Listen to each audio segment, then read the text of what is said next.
Link 360 here.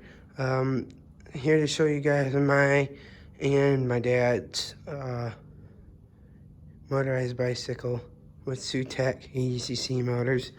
I didn't know this, but these motors on our two bikes are only good for 50 hours. But that's okay.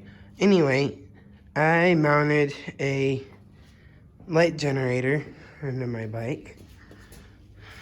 That's the generator, and then to activate it you pull that lever in, and then when you don't want to use it you pull it back. There's a little light, and then this is the headlight. And I didn't know this, but it opens and there's extra bulbs for it, so that was kind of cool.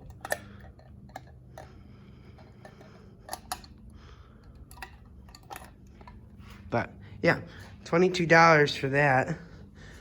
Around the whole thing, it probably cost $100, or like probably $230. That's including the bike and the generator and the motor.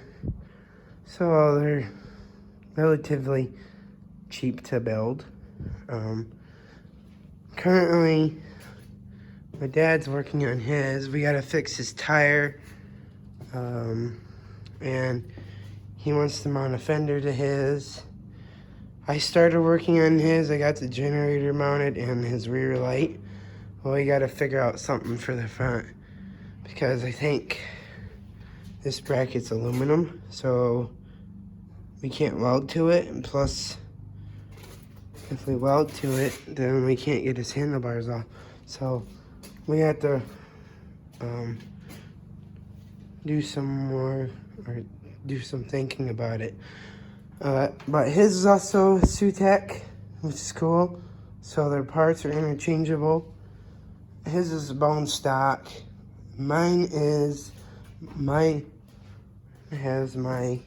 chain guards mounted and everything.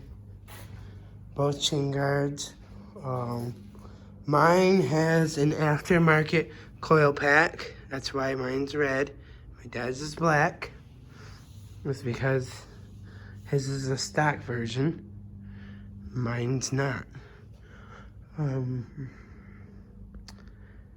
Yeah, I like him.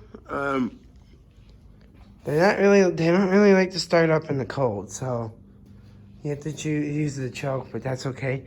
But let me know what you guys think about them in the comments. Please like, comment, share, and subscribe. Welding 360 out.